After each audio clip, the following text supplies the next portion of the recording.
शान्ताकारं भुजगशयनं पद्मनाभं सुरेशं विश्वाधारं गगनसदृशं मेघवर्णशुभाङ्गं लक्ष्मीकान्तकमलनयनं योगिभिः ध्यानगम्यं वन्दे विष्णुभवभयहरं सर्वलौकिकनाथं।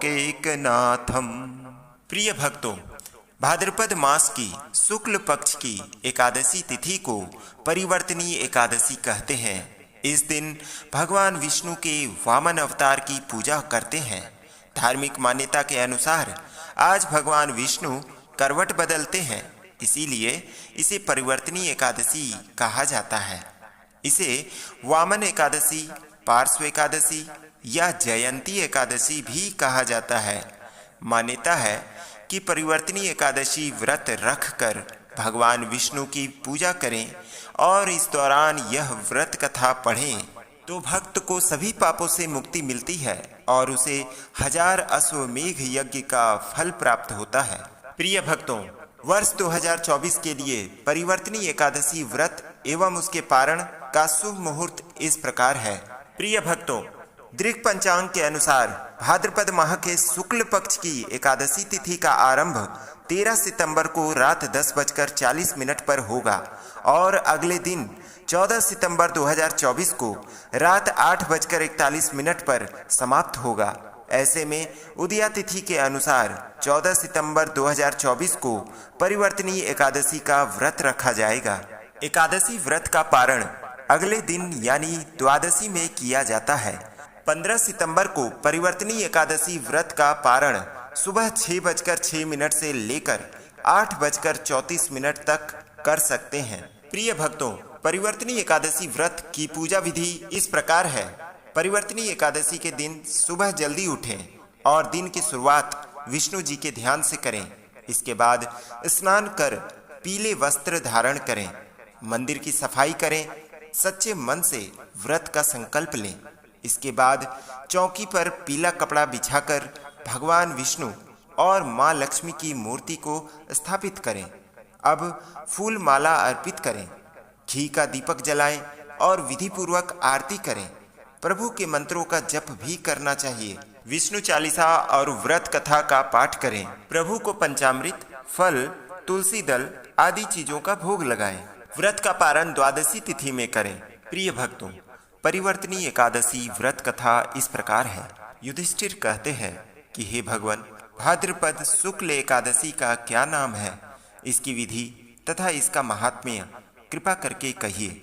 तब भगवान श्री कृष्ण कहते हैं कि इस पुण्य, स्वर्ग और मोक्ष को देने वाली तथा सब पापों का नाश करने वाली उत्तम वामन एकादशी का महात्म्य मैं तुमसे कहता हूँ। तुम ध्यान पूर्वक सुनो। यह पद्मा परिवर्तनी एकादशी जयंती एकादशी भी कहलाती है। इसका यज्ञ करने से वाजपेयी यज्ञ का फल मिलता है। पापियों के पाप नाश करने के लिए इससे बढ़कर कोई उपाय नहीं।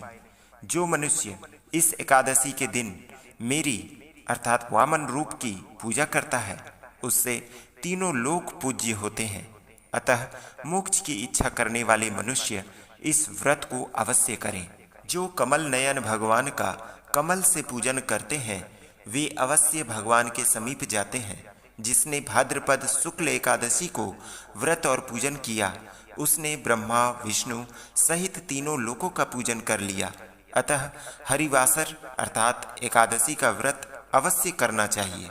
इस दिन भगवान करवट लेते हैं, इसीलिए इसको परिवर्तनीय एकादशी भी कहते हैं। भगवान के वचन सुनकर युधिष्ठिर बोले कि हे भगवान, मुझे अति संदेह हो रहा है कि आप किस प्रकार सोते और करवट लेते हैं तथा किस तरह राजा बलि को बांधा और वामन रूप रखकर क्या क्या लीलाएं की। चातुर्मास के व्रत की क्या विधि है तथा आपके शयन करने पर मनुष्य का क्या कर्तव्य है, सो आप मुझसे विस्तार से बताइए। श्री कृष्ण कहने लगे कि हे राजन, अब आप सब पापों को नष्ट करने वाली कथा का श्रवण करें। त्रेता युग में बलि नामक एक दैत्य था। वह मेरा परम भक्त था। विविध प्रकार के वेद सूक्तों से मेरा पूजन किया करता था और नित्य ही ब्राह्मणों का पूजन तथा यज्ञ के आयोजन करता था। लेकिन इंद्र से द्वेष के कारण उसने इंद्रलोक तथा सभी देवताओं को जीत लिया। इस कारण सभी देवता एकत्र होकर सोच विचार कर भगवान के पास गए। बृहस्पति सहित इंद्रादिक देवता प्रभु के निकट जाकर और नतमस्तक होकर वेद मंत्रों द्वारा भगवान का पूजन और स्तुति करने लगे। अतः मैंने वामन रूप धारण करके 5वां अवतार लिया और फिर अत्यंत तेजस्वी रूप से राजा बलि को जीत लिया। इतनी वार्ता सुनकर राजा युधिष्ठिर बोले कि हे जनार्दन, आपने वामन रूप धारण करके उस महाबली दैत्य को किस प्रकार जीत लिया? श्री कृष्ण कहने लगे, मैं वामन रूपधारी ब्रह्मचारी के अवतार में था। मैंने बलि से 3 पग भूमि की याचना करते हुए कहा, ये मुझको 3 लोक के समान है और हे राजन, यह तुमको अवश्य ही देनी होगी। राजा बलि ने इसे तुच्छ याचना समझकर 3 पग भूमि का संकल्प मुझको दे दिया और मैंने अपने त्रिविक्रम रूप को बढ़ाकर यहाँ तक कि भूलोक में पद, भूवरलोक में जंघा, स्वर्गलोक में कमर, महलोक में पेट, जनलोक में हृदय, यमलोक में कंठ की स्थापना कर सत्यलोक में मुख, उसके ऊपर मस्तक स्थापित किया। सूर्य चंद्रमा आदि सब ग्रहगण, योग, नक्षत्र, इंद्रादिक सभी देवता और शेष आदि सब नागगणों ने विविध प्रकार से वेद सूक्तों से प्रार्थना की। तब मैंने राजा बलि का हाथ पकड़कर कहा कि हे राजन, एक पद से पृथ्वी, दूसरे से स्वर्गलोक पूर्ण हो गए, अब तीसरा पग कहाँ रखूं? तब बलि ने अपना सिर झुका लिया और मैंने अपना पैर उसके मस्तक पर रख दिया, जिससे मेरा वह भक्त पाताल को चला गया। फिर उसकी विनती और नम्रता को देखकर मैंने कहा कि हे बलि, मैं सदैव तुम्हारे निकट ही रहूंगा। विरोचन पुत्र बलि से कहने पर भाद्रपद शुक्ल एकादशी के दिन बलि के आश्रम पर मेरी मूर्ति स्थापित हुई। इसी प्रकार दूसरी क्षीर सागर में शेषनाग के पष्ठ पर हुई। हे राजन, इस एकादशी को भगवान शयन करते हुए करवट लेते हैं, इसीलिए तीनों लोकों के स्वामी भगवान विष्णु का उस दिन पूजन करना चाहिए। इस दिन तांबा, चांदी, चावल और दही का दान करना उचित है। रात्रि को जागरण अवश्य करना चाहिए। जो विधि पूर्वक इस एकादशी का व्रत करते हैं वे सब पापों से मुक्त होकर स्वर्ग में जाकर चंद्रमा के समान प्रकाशित होते हैं और यश पाते हैं।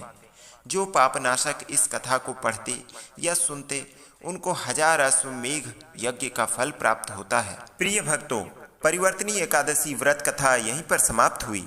भगवान विष्णु आपका कल्याण करें। धन्यवाद।